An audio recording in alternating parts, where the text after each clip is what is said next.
बारिश में गरीब बहू का गुफा के अंदर ससुराल। आज तो लगता है राम जी हमारे झोपड़ी में बाढ़ लाकर ही छोड़ेंगे। रात भर से पानी निकाल रहे हैं, लेकिन ये बारिश छूटे तब जाकर तो घर सूख पाएगा। माँ जी आप रहने दीजिए, कितनी देर से आप हमारे साथ पानी निकलवा रही हैं। थक गई होंगी, खाट पर बैठ जाइए, वहाँ पानी नहीं चढ़ेगा।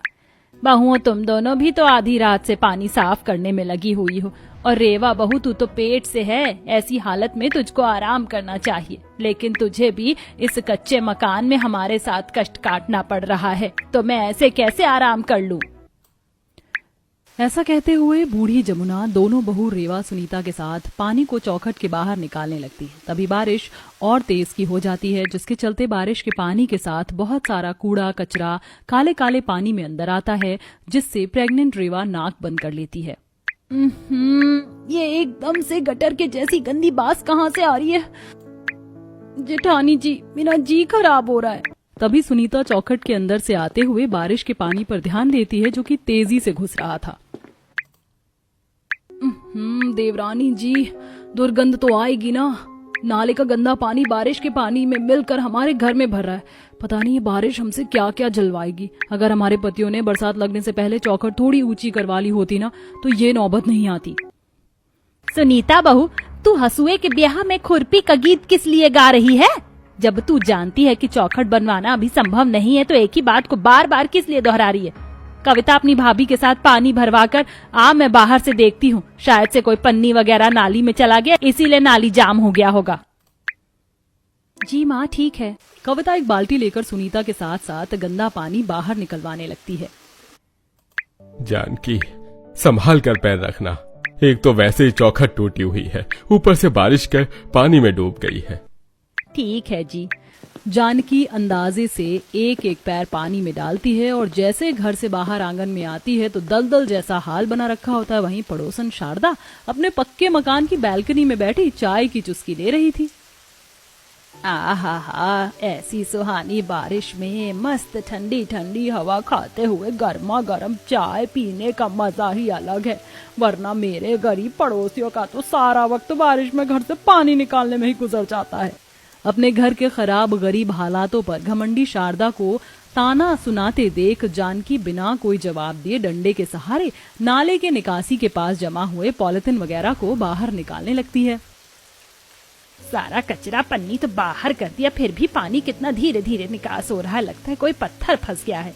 जानकी जैसे डंडे से पत्थर को हटाने लगती, तभी पैर फिसल जाता है और वो पानी में पीठ के बल गिर जाती है। तभी ललित सुनील दोनों बारिश में भीगते हुए घर आते हैं। हे राम, ओ लगता है कमर की हड्डी टूट गई। माँ तुम ठीक तो हो? माँ। अरे मैं ठीक हूँ, पहले इस नाले को देखो, जाम हो रहा है। ये पूरे आंगन घर में बाढ़ लग गई है बरसात से।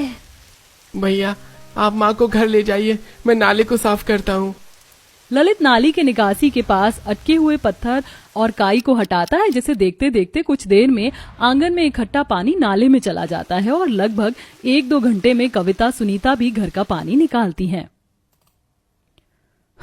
शुक्र है अब जाकर घर सूखा है।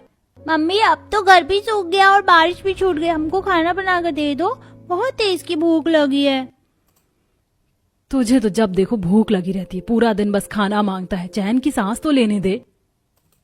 सुनीता बहू बच्चों ने रात का थोड़ा सा ही खा रखा है तो भूख तो लगेगी ना, दोपहर के 12 बजने को हैं। मैं समझ रही हूँ कि तुम दोनों रात भर सोई नहीं हो। ऐसा कर तू केवल चूल्हा लीप कर दाल चावल चढ़ा दे, मैं देख लूंगी। माँ जी आंच जोड़ने के लिए लकड़ी होगी तब तो खाना बिठाएंगे। सोचा था सुबह जाकर ले आएंगे, पर बारिश ने आफत लगा दी। हम थोड़ी देर में जंगल से लकड़ी लाते हैं। बहुओं रात भर इतना बरखा हुआ है। बहुओं रात भर इतना बरखा हुआ है, ऐसे में तुम्हें सूखी लकड़ी कहाँ मिलेगी? अगर तुम दोनों ने गर्मी में गोबर बीन कर उपले पाथ रखे होते तो बारिश में काम आते।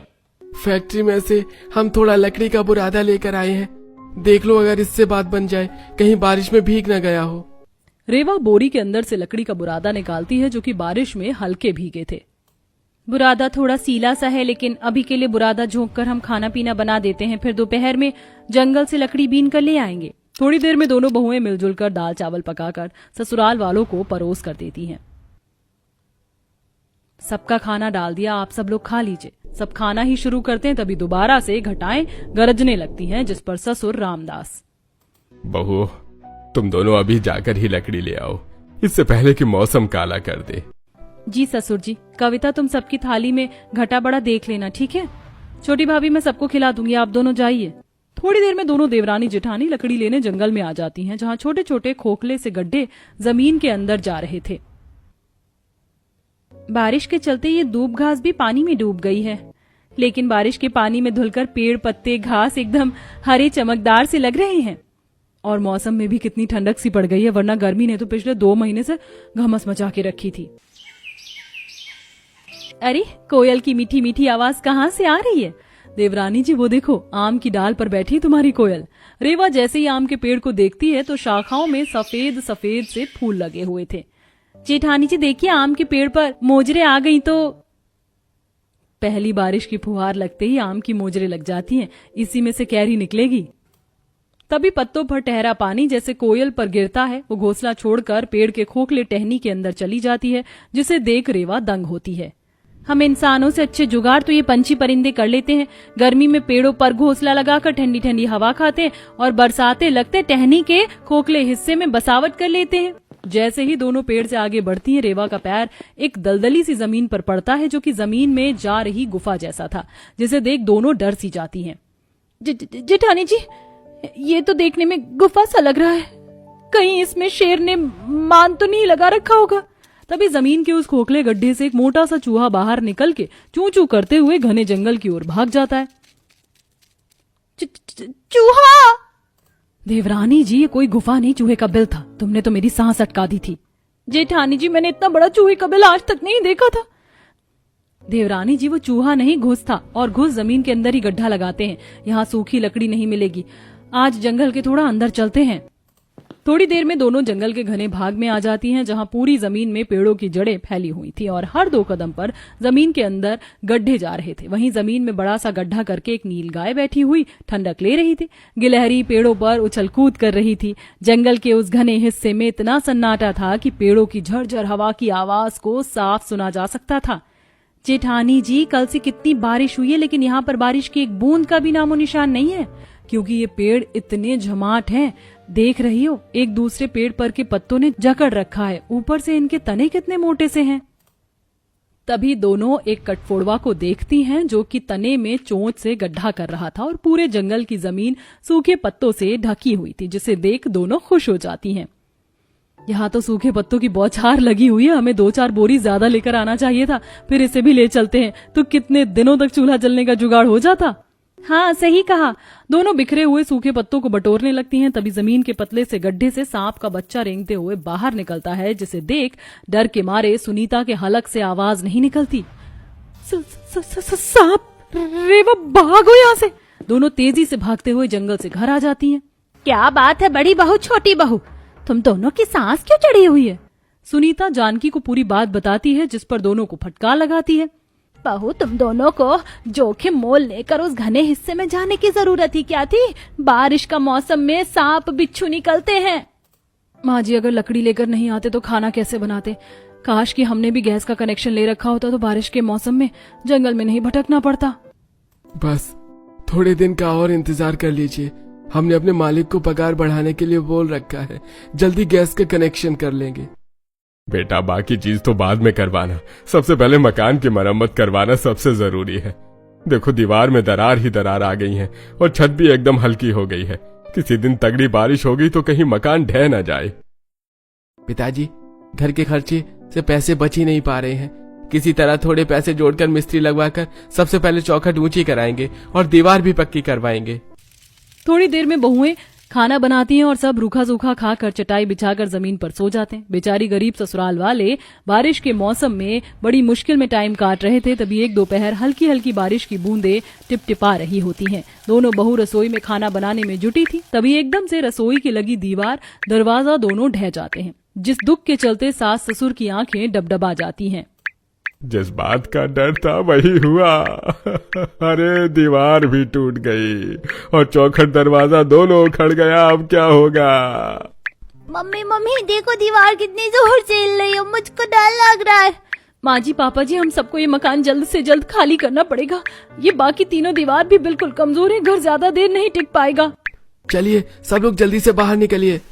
सबके बाहर निकलते ही एकदम से उनका कच्चा कमजोर मकान आंखों के सामने ढह जाता है। अब सब मूसलाधार आंधी बारिश में बिना छत के बरसात में भीग रहे थे। कितनी मुश्किलों से गरीबी में पेट काट काट कर एक एक ईंट जोड़कर ये घर बनाया था। ऊपर वाले से ये भी नहीं देखा गया, छीन लिया ये सारा। अरे संभालो खुद को जानकी। तभी एकदम से सरकारी अनाउंसमेंट होती है। सुनिए सुनिए सुनिए, एक जरूरी सूचना। इस इलाके में रहने वाले लोगों के लिए एक जरूरी सूचना। मौसम विभाग ने हाई अलर्ट जारी किया है। थोड़ी देर में ये कच्चा इलाका बाढ़ के पानी में डूब जाएगा। जितनी जल्दी हो सके इस जगह को खाली करके अपनी जान बचाइए। तभी एकदम से तेजी में बाढ़ का पानी पूरे इलाके में भर जाता है। सब लोग अपने सामान समेत उस जगह को छोड़कर निकल जाते हैं। वहीं गरीब ससुराल वाले भी सोच में पड़े वहां खड़े थे। ये सब लोग तो अपने रिश्तेदार परिवार के पास जा रहे हैं, लेकिन हमारा तो कोई ऐसा रिश्तेदार परिवार भी नहीं है जो हमको एक दिन के लिए भी सहारा दे सके। माँ जी, अभी के लिए इस खतरे भरी जगह से निकलते हैं। किसी को नहीं पता था कि जाना कहाँ था। बारिश में दर दर भटकते हुए सब रोड पर चल रहे थे। जहाँ घुटनों तक बाढ़ का पानी था, तभी रामदास को नुकीले पत्थर से जोर की ठेस लगती है और खून निकलने लगता है। अरे मेरा पैर। अरे अरे तू भी बड़ा निर्दयी है भगवान। खुद तो अपने घर में बैठा है और हम गरीबों को दर दर की ठोकर खिलवा रहा है। हच्चू हच्चू। मुझको डर लग रही है, घर कब आएगा? जेठानी जी, बारिश का पानी बर्फ जितना ठंडा है, मुझे भी ठंड सी चढ़ रही है। हाय। बारिश में भीगने से सबकी हालत बिगड़ती देख सुनीता को अब उस घने जंगल का ही एकमात्र सहारा दिखता है। माँ जी, अब ना तो हमारे सर पर छत बची है, ना पैसे हैं कि किराए का घर ले लें, इसीलिए सब उस घने जंगल में चलते हैं। पर सुनीता, इस घने जंगल में रहना काफी जोखिम भरा है। मैं और ललित वहीं से लकड़ी काटकर फैक्ट्री में लेकर जाते थे। वहाँ काफी गहरी गुफाएं हैं, मैंने देखा है। भैया, हमें कौन सा उन गुफाओं में बसावट करनी है? किसी पेड़ के नीचे बसेरा लगा लेंगे। जैसे ही थोड़े पैसे जुड़ जाएंगे और कमरा मिल जाएगा तो वहाँ से निकल जाएंगे। कुछ ही देर में सब उस घने जंगल में आ जाते हैं, जहाँ खरगोश नरम नरम घास खा रहे होते हैं। मुन्नी बिट्टू, देखो कितना सुंदर खरगोश है। अब देखो, मैं इस खरगोश को पकड़ कर दिखाता हूँ। बिट्टू खरगोश को पकड़ने के लिए उसके पीछे पीछे भागने लगता है। तभी खरगोश एक गुफा के अंदर चला जाता है। बिट्टू भी गुफा के अंदर घुस जाता है। बच के कहाँ जाएगा बच्चू, मैं तो तुझको पकड़ ही लूंगा। हे भगवान, ये लड़का भी बहुत नटखट हो गया है। हाजी, जल्दी से गुफा से बाहर लेकर आओ, कहीं कोई जंगली जानवर ना हो। तभी गुफा के अंदर से एक जंगली चींटी बिट्टू को काट लेती है और वो छटपटाते हुए बाहर आता है। आई मम्मी, आई मम्मी।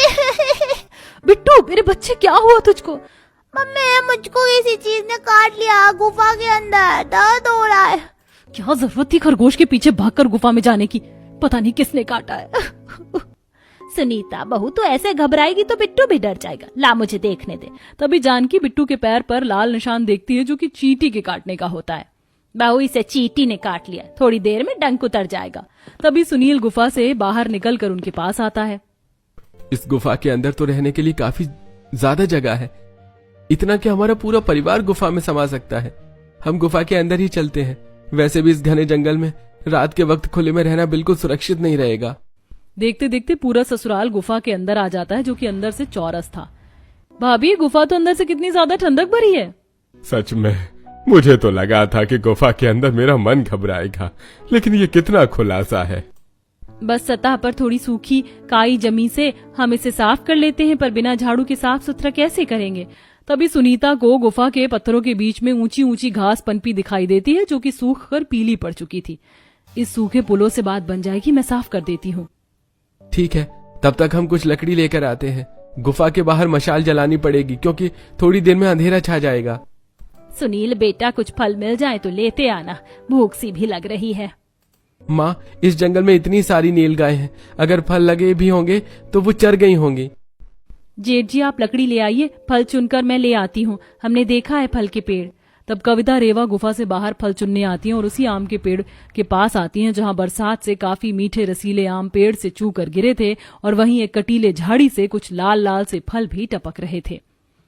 भाभी ये आम तो बड़े रसीले मीठे हैं, मेरे मुंह में तो पानी आ रहा है। पर ये जलेबी के आकार का लाल लाल क्या है? मुझे तो लालच आ रहा है, पर जंगली फल लगता है।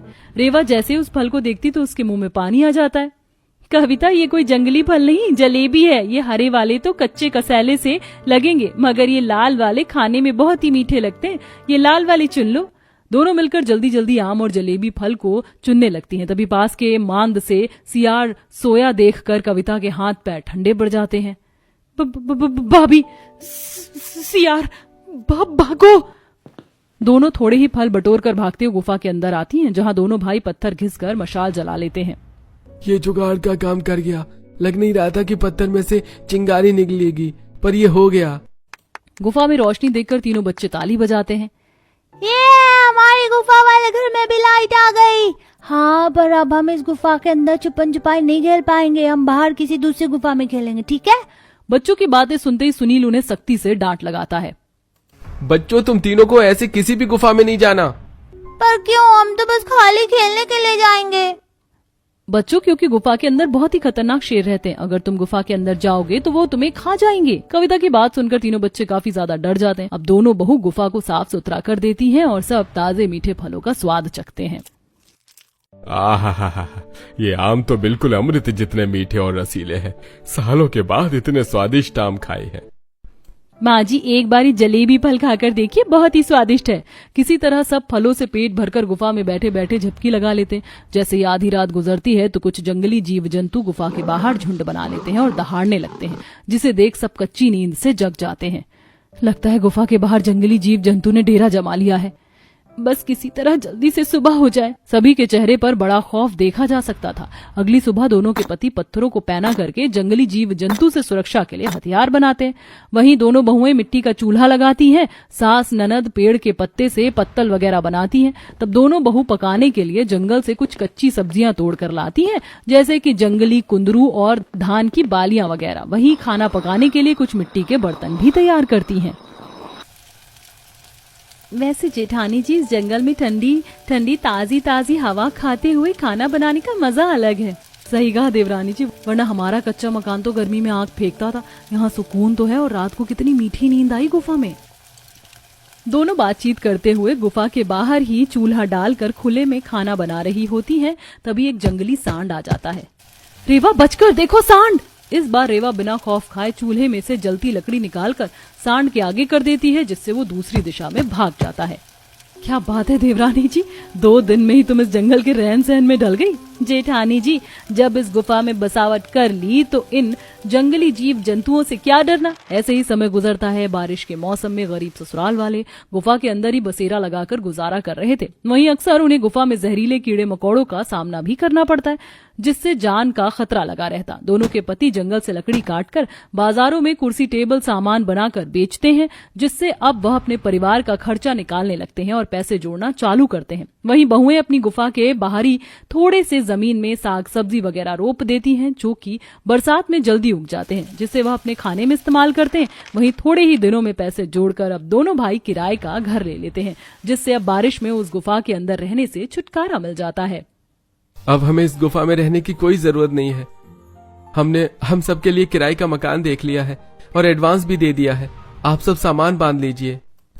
ये अब हम अपने घर में जाएंगे, नए घर में, मजा आएगा। बच्चों के साथ साथ गरीब ससुराल वाले भी काफी ज्यादा खुश होते हैं और अब पूरा परिवार गुफा के बसेरे को छोड़कर एक सुरक्षित स्थान पर आ जाते हैं।